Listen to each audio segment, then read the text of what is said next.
सघोषो धार्तराष्ट्राणां हृदयानि वेदारयत् नवश्च पृथ्वींचैव तुमुलो वेणुनादयन्। इसकी टीका किंच स इति पांच जन्य देवदत्त पौंड्र आदि महाशंकेभ्य समुत्पन्नो यो घोषो महाध्वनिः स सर्वशंकनिनादैस्तुमुलः संकीर्णो भूत्वा नभ आकाशं चकारात् दिशः सर्वाः पृथ्वीं चकारात् पर्वत बिलानि च विनुनादयन्। नवश्च पृथ्वीं च, दो चकार है उसको लेकर के भी बोल रहे हैं। पांच जन्य देवदत्त पौंड्र आदि महाशंकों से लेकर के क्रमशः द्रौपदी पर्यंत सभीयों ने अपने अपने अलग अलग शंकों को समुत्पन्नो यो घोषो, उस उत्पन्न जो घोष है महाध्वनि, वह सर्वशंक निनाद अंतत्वगत्वा मिलजुल करके तुमुलः संकीर्णो भूत्वा, आपस में मिल करके तुमुलो वेणुनादयन्। और ऐसा तुमुलो शब्द उत्पन्न हुआ, कहाँ से कहाँ तक ध्वनि गई? कजा आकाश चकारात सभी दिशाओं एवं पृथ्वी तक, और यह पृथ्वी में भी पर्वत की बिलों के अंदर तक भी आवाज पहुंच गया। स्व नादानुरूपम प्रतिध्वनयन् तद्ध्वनिना संभूय स्वयं धार्तराष्ट्राणामिति। अपने अपने नादों के अनुरूप प्रतिध्वनि भी होने लगा सभी शंकों से। उस ध्वनि के द्वारा संभूय स्वयं जो है इन धार्तराष्ट्रों के हृदय मन हृदयस्थ जो क्या है, जो वेदारियत तो आगे बता रहे, तत्र संबंधार्थो अण प्रत्यय धार्तराष्ट्राणां धृतराष्ट्रस्य इमानि इति धार्तराष्ट्राणां संबंधार्थक यहाँ अण प्रत्यय हुआ है। तस्सीदम, तस्सीदम होता है संबंधार्थ। धृतराष्ट्र से पुत्राः पौत्राः सैनिकाश्च सर्वे, केवल एक अपत्य मात्र नहीं लेना है। धृतराष्ट्र के पुत्र पौत्र सैनिक अन्य जितने भी सब के सब सर्वे धार्तराष्ट्राः। अतः सामान्य षष्ठी अर्थ में, संबंध सामान्य अर्थ में इन्होंने अण प्रत्यय कर दिया। तेषां हृदयानि हृदयस्थ कालखंडान इत्यर्थ। उनकी आयु एक तरह से खत्म हो गई, उसी समय आयु ही समाप्त हो गई। हृदय में तय है ना कितना आयु आपको यहाँ जीना है, कालखंड निश्चित है। तो वह कालखंड एक तरह से वेदार्यत विदलितवान तेन नादेन भग्न हृदय जाते इत्यर्थ। उस नाद के द्वारा मानव एक तरह से वे भग्न हृदय वाले हो गए। टिप्पणी में देखिए, एवं धर्म घोषेण अधर्म घोषम अभिभूय, धर्म घोष के द्वारा यद्यपि अधर्म घोष को अभिभूत कर दिया गया। हाँ तो भी है, शुद्ध कर लो उसको, शुद्ध कर लो। अधर्म हाँ घोषेण होना चाहिए, शोषेण हो गया है, श को घाव बना। जो अधर्म घोष को धर्म घोष के द्वारा अभिभूत कर दिया गया। स्वरूप अवस्थानम भवति, अभूत करके स्वरूप अवस्थिति होती है। ये होता है कि जितने भी साधक का दृष्टिकोण से करें ना, मुमुक्षु का दृष्टिकोण से, जब धर्म घोष होता है उससे अधर्म घोष अभिभूत हो जाता है। इतना अभिभूत हो गया उसको, व्यक्ति को स्वरूप स्थिति होने में कोई प्रतिबंधक नहीं रह जाता है। इसलिए यहाँ जो घोष है ये कैसा है? आनंददायक, या भी नकार नहीं है, आनंददायक। पहले वाला घोष क्या था? भयदायक था, अभी आनंददायक है। घोष मैंने प्रणवनादि, क्योंकि यह है यहाँ प्रणवनाद है। अन्येषां देवानां यथा तथा दुर्योधनादीनाम अपि हृदयानि, केवल दुर्योधनादि नहीं, अन्येषां देवानां यथा तथा दुर्योधनादीनाम अपि हृदयानि, हृदय स्थितानि कर्माणि कामायस्य हृदय श्रता, श्रुति भी कहती है उनको वेदारयत, विदारितवान दो धूयमानं कृतवान इत्यर्थः। क्योंकि सामान्य है वो बृहदारण्यक उपनिषद में आया है, यतो ही यथा पशुरेवं स देवानां, यथा पशु एवं स देवानां। जो अपने आत्मस्वरूप का चिंतन नहीं करता, आत्मस्वरूप को जानने का प्रयास नहीं करता, अनुभव करने का प्रयास नहीं करता, वह व्यक्ति क्या है? उसी प्रकार से जैसे पशु है। जैसे आपके लिए पशु है, आपके ही सुख सुविधाओं के लिए है। एवमेव देवताओं का आदमी पशु के समान पशु है, जो केवल कर्मकांड और उपासना में लगा रहता है, ज्ञान में लगता नहीं है। ये वहाँ मंत्र में कहा यथा पशु एवं स देवानाम। ऐसे कैसे कह दिए? क्योंकि एकस्मिन्नेव पशाव आदीयमाने अप्रियम भवति। जैसे आप कहे पशु पाल रहे हैं, सैकड़ों पशु मान लो, ये 10-20 भी हैं, जितना भी हैं, उनमें से एक भी पशु गायब हो जाए, खो जाए, आदमी छटपटाता कि नहीं छटपटाता है? कहाँ गया, खोजो, पता लगाओ, हल्ला मच जाएगा। और देवता लोग भी एक भी मनुष्य अपने हाथ से निकल जाए वो नहीं चाहते। आप ब्रह्मज्ञानी हो वो नहीं चाहते, वो चाहते हैं हमारी आरती उतारते रहें, भोग लगाते रहें। ये कहाँ है? हम ब्रह्मास्त्र में घुस गया, विघ्न डालना शुरू कर देते हैं। तस्मात् एषां तन न प्रियम यदि तद मनुष्य विद्यो। बीच कैसा छोड़ दिया हूं, जो जरूरत हिस्सा मात्र लिया हूं। लंबा मंत्र है वो 1-4-10 बृहदारण्यक का। इसलिए ऐसा मैंने देवानाम, देवताओं के लिए यह बात प्रिय नहीं है। तन न प्रियम यद एतन मनुष्य विद्यो। जो मनुष्य जो है ब्रह्म ज्ञान को प्राप्त कर ले, ब्रह्म को जान ले, ब्रह्म की ओर जाए, ये नहीं चाहते। मैंने अपने स्वरूप स्थिति को नहीं चाहते। ये बृहदारण्यक उपनिषद में कहा है। ठीक उसी प्रकार से सब है। दुर्योधन आदि को इसलिए लगा रखे देवता लोग कि जो है तुम लोग जो है इसको रोको किसी तरह से। इसी तरह से हमारे अंदर भी जो राजसी तामसी वृत्तियां हैं, ये प्रतिबंधक बन के हमेशा खड़े होते रहते हैं। जब जब आप ब्रह्म चिंतन करना चाहते हैं, है कि नहीं, वेदांत चिंतन में आना चाहते हैं, तब तक कोई ना कोई प्रतिबंधक आ जाता है। उन प्रतिबंधों पर विजय पाना बड़ा कठिन काम है। यानी क्षुद्र होते हैं, ऐसे नहीं कि वो आप पार नहीं कर सकते हैं, ऐसा नहीं है। लेकिन आप खुद ही, आप ही कैसे होता है, आगे कृपया विष्णु का व्याख्यान करेंगे। आपकी आत्मकृपा आप पर है ही नहीं, सारी कृपा इकट्ठे हो जाती है। वैसे आप अपने ऊपर कृपा नहीं करने, बहाना बना लेते हैं। क्या करें, आज थोड़ा चाय लेट हो गई इसलिए हम नहीं आ पाए। बताओ भाई, चाय लेट होने से पाठ में नहीं आया, बताओ ये कोई बहाने हैं? अरे चाय छोड़ो पाठ के लिए। तो इस तरह की छोटे क्षुद्र बहाने बना करके आप निवृत्त हो रहे हो तो समझ लेना चाहिए आप पर भी आत्मकृपा ही नहीं है।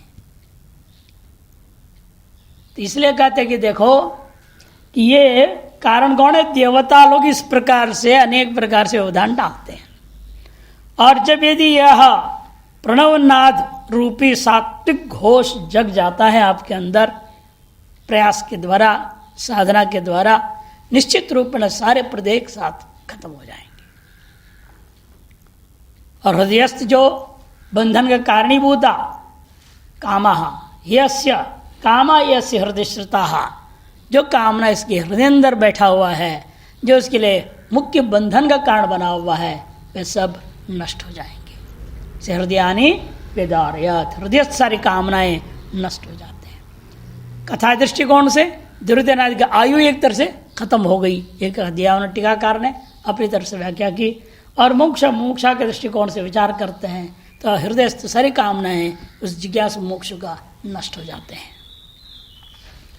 इस प्रकार से ये आज्ञा चक्र का भी भेदन पूर्वक, पूर्व में इससे पहले सहस्रार चक्र ले चुके हैं, पूरा का पूरा षट चक्र भेदन के द्वारा मंदाधिकारी भी शिव शक्ति ऐक्यता के माध्यम से स्वरूप स्थिति को प्राप्त कर सकता है, ये सिद्ध होगा। अभी तक जितने इन 19 श्लोकों के द्वारा, बल्कि एक को छोड़िए, 2 से लेकर के 19 तक, मैंने 18 श्लोकों के द्वारा तीनों प्रकार के प्रमुख अधिकारी, उत्तम, मध्यम और मंद अधिकारी, एवं अनधिकारी का लक्षण जो इसके विपरीत है वह अनधिकारी लक्षण हो जाता है। इनका वर्णन समाप्त हुआ। अब 20वें श्लोक से लेकर के 23वें श्लोक तक अब क्या करेंगे। जिस व्यक्ति को जो अपने अंदर होते हुए अनुभवों को लेकर संशय हो जाए, विपर्य हो जाए, भ्रम हो जाए, क्या हमको जो अनुभव हो रहे हैं वो सही है या नहीं। जैसे आजकल एक लड़का आ रहा है रोज, उसको यही समस्या है, वो समझ रहा है मेरे को जो है ब्रह्मानुभूति हो गई, और लेकिन अंदर में संशय है, सबसे सर्टिफाई करना चाहता है, लोगों के पास जा रहा है, जगह जगह महात्माओं के पास गया, घूमते फिरते अब हमारे पास भी आया है, लेकिन हमने 3 दिन में सिद्ध कर दिया उसको। अब वो कल कहने लगा अब मुझे सच सही समझ में आ रही है, मेरे को ब्रह्मानुभूति नहीं हुई है। तुम्हारी अनुभूति का स्तर क्या है वो समझो, बैठो, आंकलन कर बताता हूँ तरीका तुम्हें, कैसे तो अपने आप समझ सकते हो तुम कहाँ तक पहुँचे हो। फिर 3 दिन में अब कल आकर के मत्था टेक दिया, अब आप ही हमारे गुरु, हमको आगे बढ़ाओ। मैंने कहा हम किसी गुरु नहीं, न मेरा कोई चेला है, इसीलिए गुरु मत छोड़ो, तुम्हें जो चाहिए मदद हम तुमको कर देंगे, मार्गदर्शन कर देंगे। इसे बहुत भ्रम में घूम रहे, थोड़ी सी गुदगुदी हुई, हेलो है कुंडली जागरण हो गया, कुंडली जागरण हो गया, अरे यहाँ क्या, अरे मच्छर काटने से कभी कभी गुदगुदी हो जाती है, तो कहाँ तुम पागलपन कर रहे हो। लोगों के अंदर भ्रम रहता है, इसलिए विभिन्न स्तर में अलग अलग अनुभूतियां होते तो ही हैं। हर व्यक्ति कोई ना कोई साधना कर रहा है तो लगा हुआ है, और बड़े सिद्धों के समाधियों में बैठ बैठ के उसने बड़ी साधनाएं की है, ऐसे नहीं है। वो लड़का साधारण नहीं है, बच्चा बहुत एक तरह पढ़ा लिखा भी है, IIT स्टूडेंट, IIT वगैरह पढ़ा लिखा भी है, लेकिन उसने समय साधना में बचपन से लगाया, क्योंकि एक सिद्ध महापुरुष के समाज स्तर के गांव में उसका जन्म हुआ था, तो इसलिए उनकी कृपा रही होगी। लेकिन भ्रम होता है, हर व्यक्ति को अपनी ही जो किंचित अनुभूति होने में से लगता है उसको हमको लक्ष्य प्राप्त हो गया, साध्य की सिद्धि हो गई। वो भ्रम कैसे दूर हो, उसका पहचाने कैसे। संशय विपर्यात्मक कार्य सहित अज्ञानात्मकम संसार कारणम दर्शयति। 1:20 से 1:30 तक ये मुख्य बात बता रहे हैं। संशय और विपर्य आत्मक कार्य सहित अज्ञानात्मक जो संसार का कारण है, उस कारण को यहाँ दर्शाने के लिए ये 3 श्लोक हैं, 20, 21, 22, 23, 4 है, 4 श्लोक है। देखिए किस प्रकार से इसको घटाएंगे हम लोग। शंकरानंदी टीका भी अवतरणे काम इस बात को दूसरे ढंग से संकेत कर रहे। देखिए शंकरानंदी टीका कह रहे हैं, तद यथे कर्मचितो लोक क्षीयते तथा मूत्र, ये उपनिषदीय वाक्य। जिस प्रकार से यहाँ कर्मचित जो फलभूता लोक है वह क्षीण हो जाता है। अब खेती बोते हैं, गेहूं उगा रहे हैं, अब फसल आ गई, कटाई होगी, अभी होली आ रही है ना, तो कटाई हो जाएगी। क्यों नहीं टिक रहा है वो शाश्वत। चलो आपने काट दे, दोबारा हो जाए वहीं। हर साल आपको बोना पड़ता है, हर साल खत्म। इसे यथा आपके अपने कर्म के द्वारा चयनित जो यह लोक बने फल, लोक के तस्वित लोक फलम इत्यर्थ आप देख रहे हैं, निश्चित रूपेण नष्ट हो जाता है। सुबह बढ़िया भोजन बनाया, शाम तक वो बासी हो जाता है।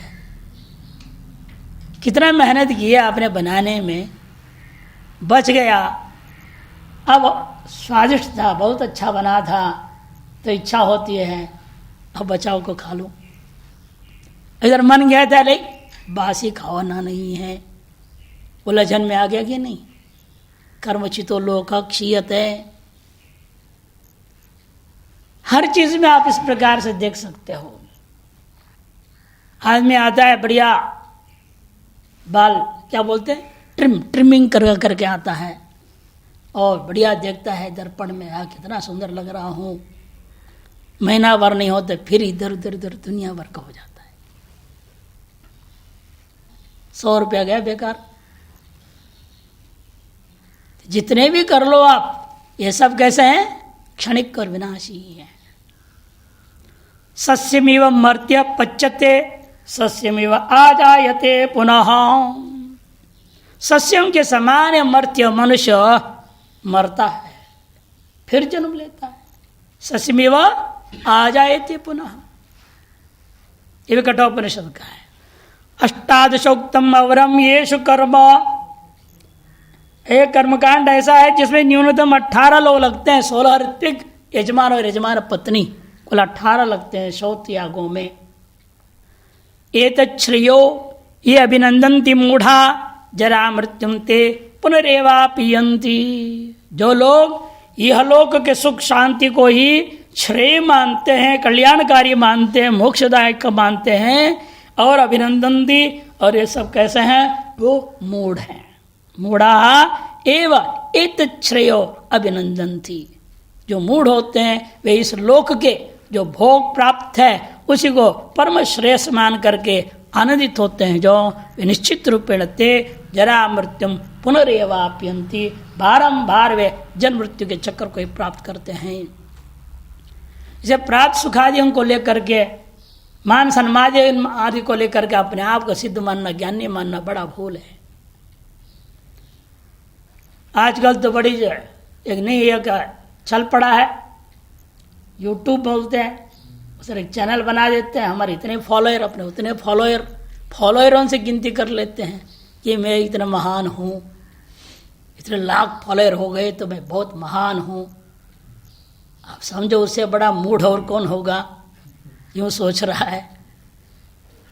पैसे बोले कमा लो आप, लेकिन ये सब मूर्खता है। इसे साफ कह देते हैं, जिस प्रकार से अपनी भौतिक उपलब्धियों के आधार पर आनंदित होता है, निश्चित रूप में पुनः पुनः पुनः जन्म के चक्र में पड़ेगा। स्वभावा मर्त्यस्य यदंत कई तत्। नचिकेता कहता है कि भाई ये बात नहीं, ये जितने भी हैं पता नहीं कल तक भी टिकेंगे कि नहीं टिकेंगे। स्वभावा स्वपर्यंतम तिष्ठन्ति नवा इते भावाः इति न निर्णयितुं शक्यते।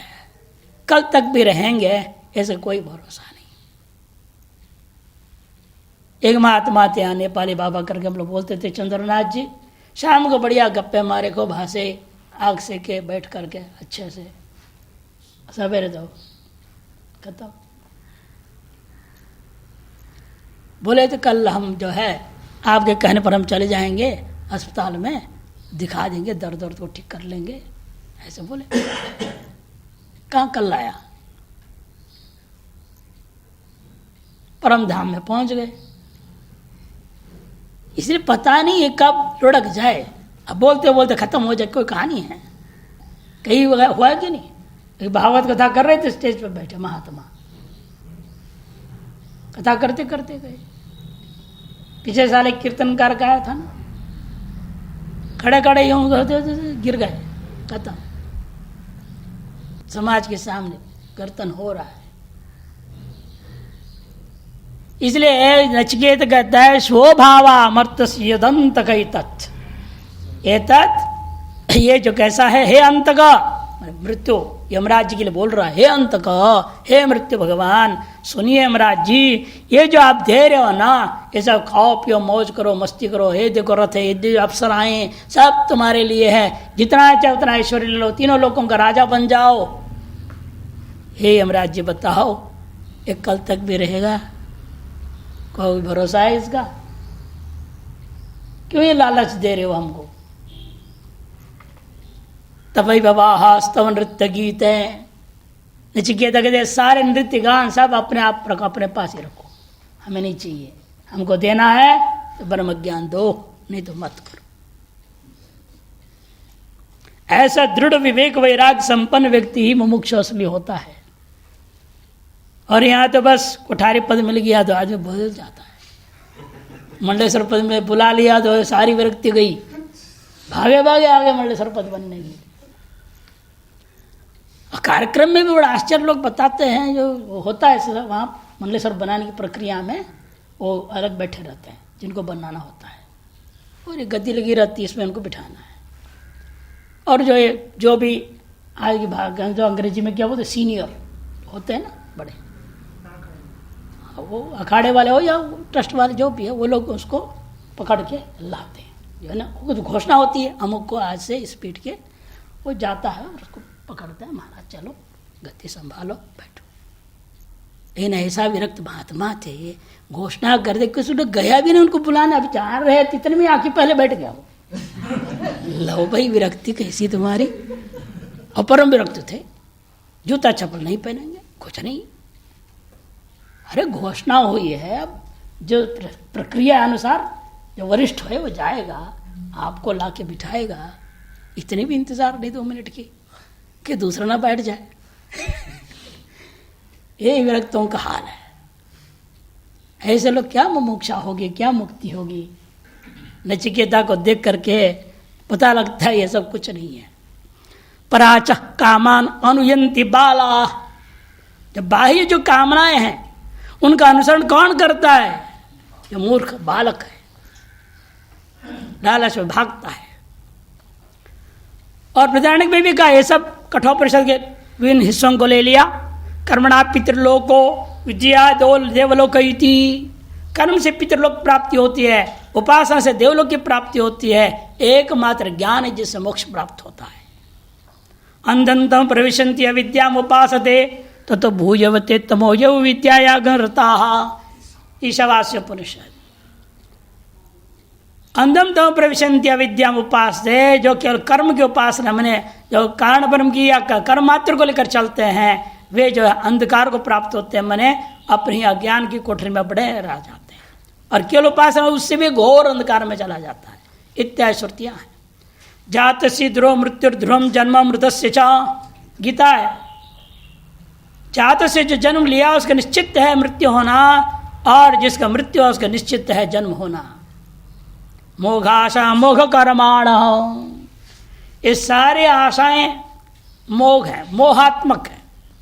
मोह चित्त वैचित्य, चित्त को जो विचलित कर देने वाले हैं।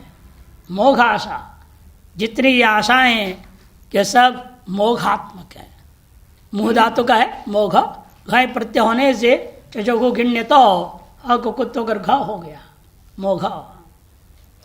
मोहात्मक की कर्म है, मोहात्मक की वास्तव में आपके सगल आशाएं हैं। क्षीणे पुण्य मर्त्यलोकम विशंति, क्यों ऐसा है? आगे भी दे दिया कि जहां पुण्य क्षय हुआ, जिस किसी लोक में जाओ वहां से लौट के आना पड़ता है। इत्यादि स्मृतिभिश्च जन्यत्व दृश्यत्वादि युक्तिभिश्च, इत्यादि श्रुतियों के आधार पर जन्यत्व, दृश्यत्व, परिच्छिन्नत्व, अनित्यत्व आदि युक्तियों के द्वारा पंडितस्य मोक्षैक कामिनः, जो विरक्त हो जाता है और एकमात्र मोक्ष की कामना रखने वाला, जो विवेकशाली बुद्धि वाला जो पंडित होता है, आजकल का पंडित नहीं लेना, ये जो पंडित से हमारे यहाँ शास्त्रीय जो पंडित होता है, विवेकशाली बुद्धि का नाम पंडा। विवेकशाली बुद्धि ही पंडा, तजस्य अस्ति पंडितः, इतच प्रत्यय हो जाकर रूप बनता है पंडिता।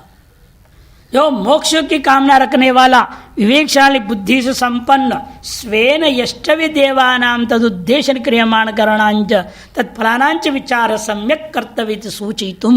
देखो, इसलिए ऐसे व्यक्ति को अपने हर कर्म के बारे में सोचना चाहिए।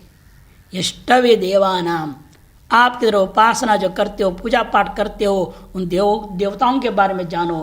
तदुद्देश्य ने जो किए जाने वाले जो कर्म है, उनके फल है, उन सब के बारे में सम्यक विचार करना चाहिए।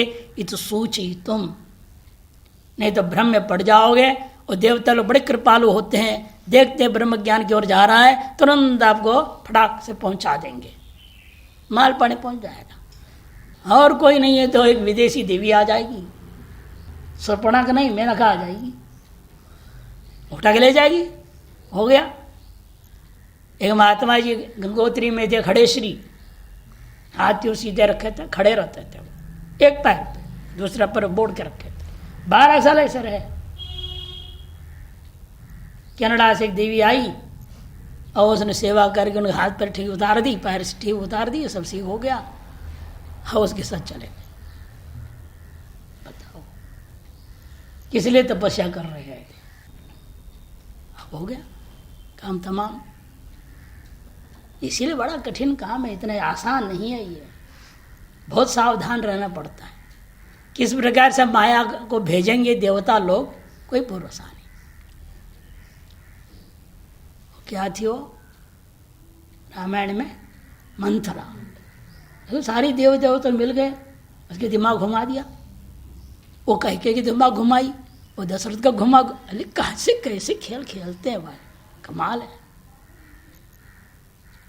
सीधे नहीं कर पाए तो घुमा फिरा करके, ऐसे आपके साथ सीधे नहीं आएंगे तो चेहरा बन के भी आ सकता है, चेड़ी बन के आ सकती है, पता नहीं किस प्रकार से आ जाए। इसलिए अत्यंत सावधान रहना पड़ता है। साधना का मार्ग बड़ा कठिन मार्ग है। शरस्य धारा निशिता पीतया, तलवार के धार के समान है मार्ग, बहुत सावधानी की जरूरत है। अथ व्यवस्थितान दृष्टवा इत्यादि, अथ से विभाग कर दिया। अभी तक अधिकारी का विचार चल रहा था, अब उस अधिकारी में जो भी साधना करते वक्त जो प्रतिबंधक आते हैं, किस प्रकार से अज्ञान और अज्ञान के कारणीभूता जो सारी चीजें हैं, संशय विपर्य आदि, वो किस प्रकार से उपस्थित होते हैं, उसको समझाने के लिए अथ से विभाग पर अलग करते हुए अर्जुन के मुख से कहवा रहे हैं। वही तद उद्देश्य क्रियमाण इत्यादि सूचितुम अर्जुनस्य परमार्थिन कर्तव्यम योद्धव्यम योद्धॄणाम युद्ध क्रियाया तत्फलस्य च विचारम तद उदित वैराग्यंच प्रतिपादितुम इदम प्रकरणम आरभ्यते। इसलिए अर्जुन के अंदर जो वास्तव में क्या है, परमार्थी हो, परमार्थ को चाहने वाला है। कर्तव्य क्या उसके द्वारा? योद्धव्याम योद्धॄणाम युद्ध क्रियाया तत्फलस्य च, किन योद्धाओं के साथ युद्ध करना है और युद्ध क्रिया का फल क्या है, ऐसा विचार करते हुए तदुदित वैराग्य, लेकिन उससे कर्तव्य मूढ़ हो गया, भ्रम में फंस गया और सारे शास्त्रों को ऐसे गलत इस्तेमाल कर देता है, तर्क देता है कि युद्ध मैं नहीं करूंगा। हर शास्त्र का अपने हिसाब से लेता है, बात करता है ऐसे जैसे लगता है इसको परम वैराग्य हो गया है, मुझे तीनों लोक नहीं चाहिए, ये नहीं चाहिए, वो नहीं चाहिए। और असली में अंदर में परमार्थी तो था, यूं ये माना गया, इसीलिए भगवान ने उसके द्वारा ऐसे करवाया,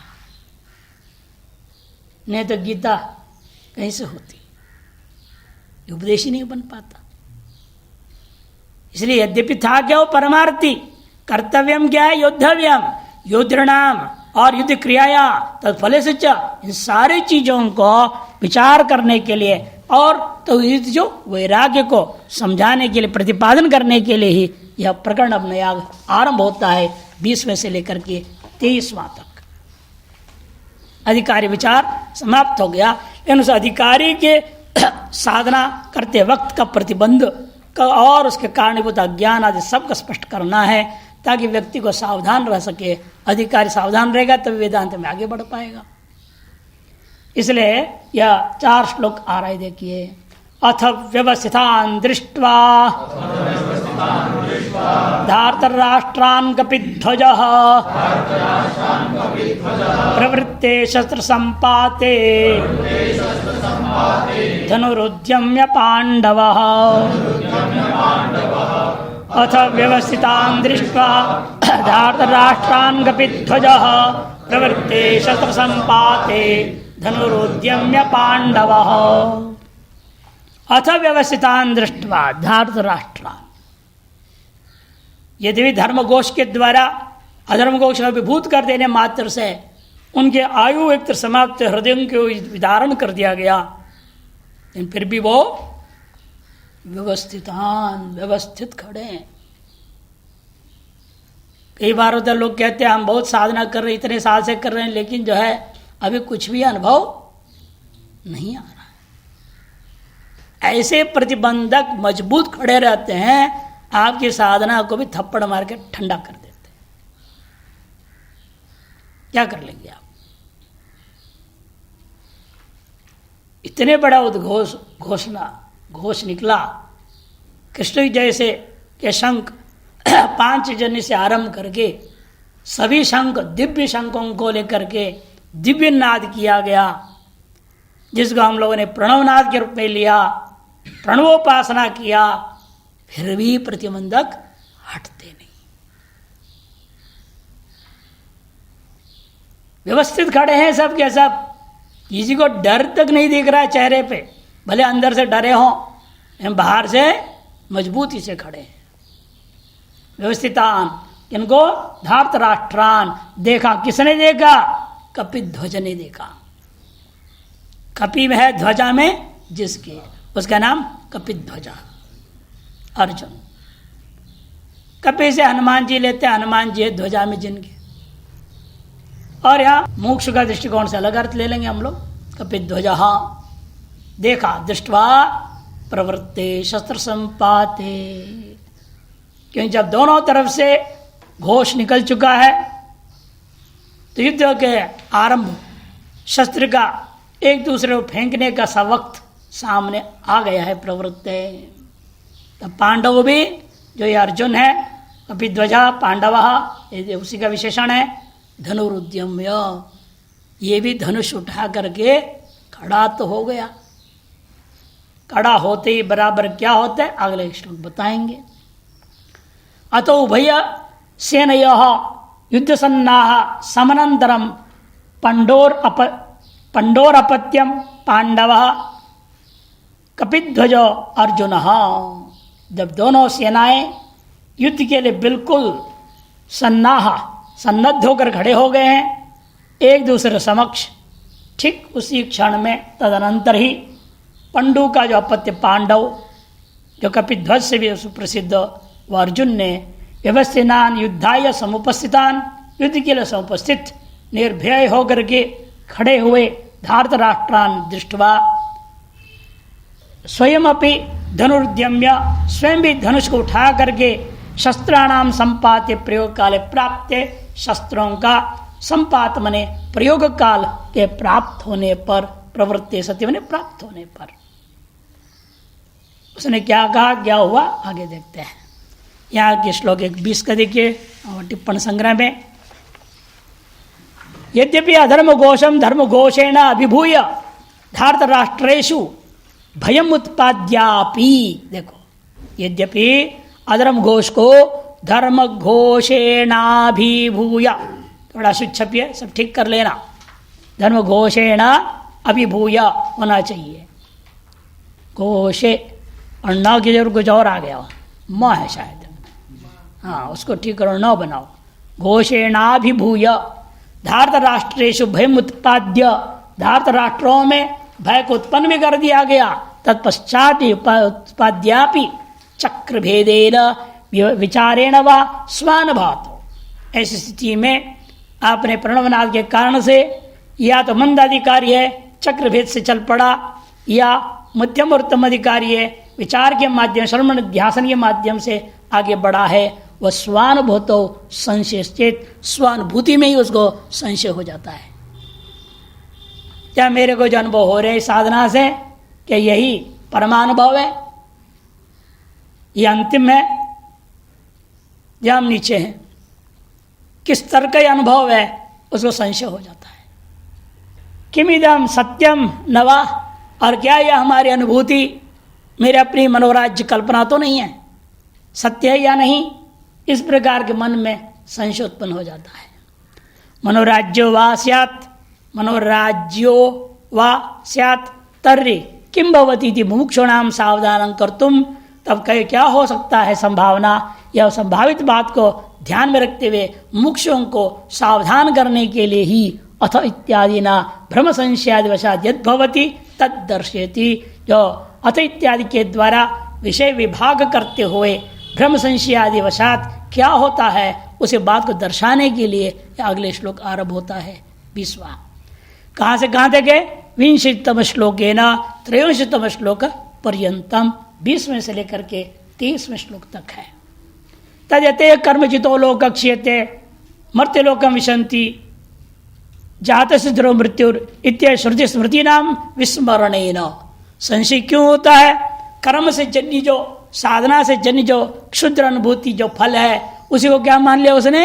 यथार्थ मान लिया।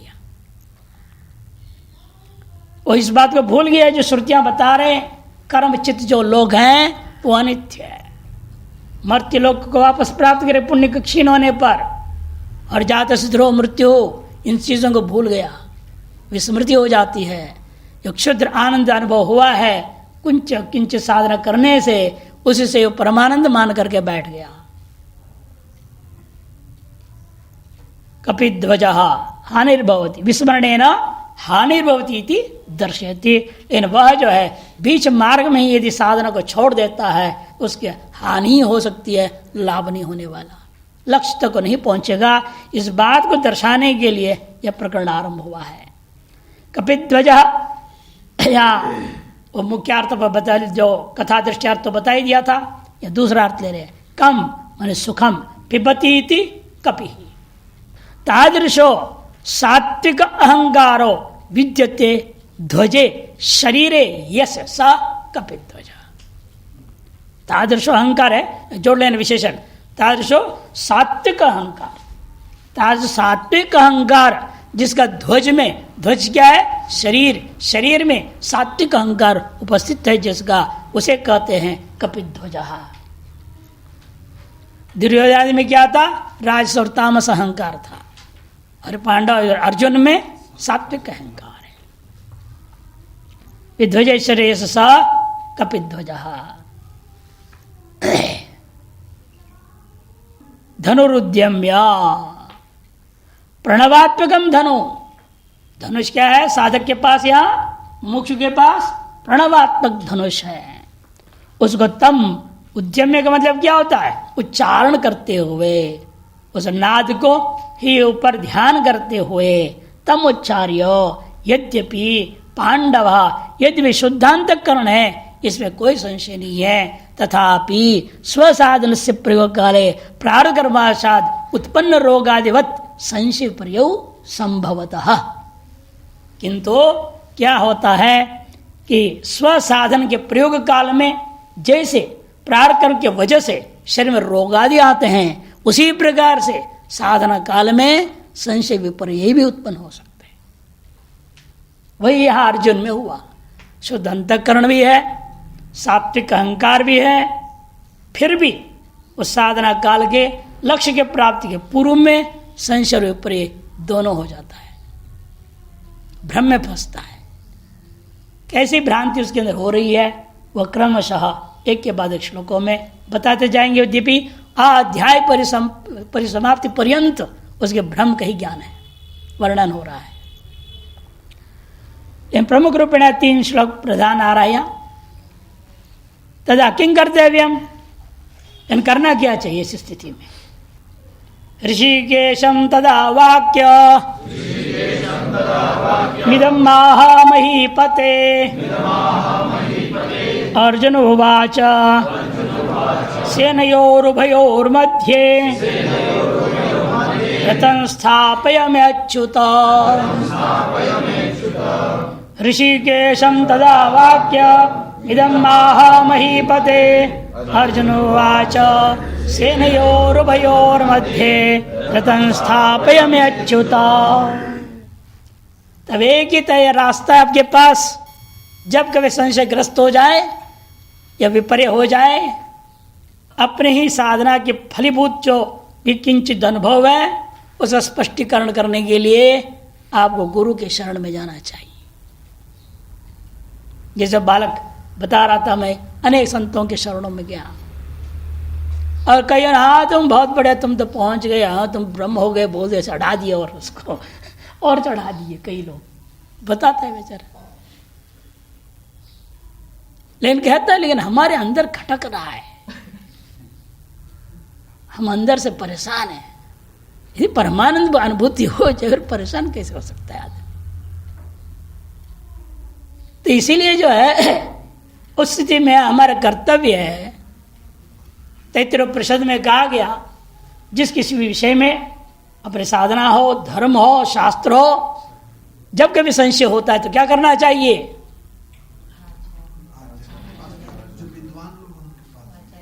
कौन विद्वान लोग, वहां क्या शब्द आया? हाँ, ये तत्र सम्मर्षिण, ये आया। जो आपके क्षेत्र उस समय में शास्त्र साधना आदि को जानने वाले विद्वान हैं, चाहे ब्राह्मण है, क्षत्रिय है, वैश्य है, कोई गुरु है, संत है, नहीं है, उसके पास जाना चाहिए, उनसे विचार करो। और इनके पास कौन है? पांडव के पास या अर्जुन के पास सामने कृष्ण खड़ा है, उसे बड़ा और कौन गुरु मिलेगा? जैसे ऋषिकेशम तदा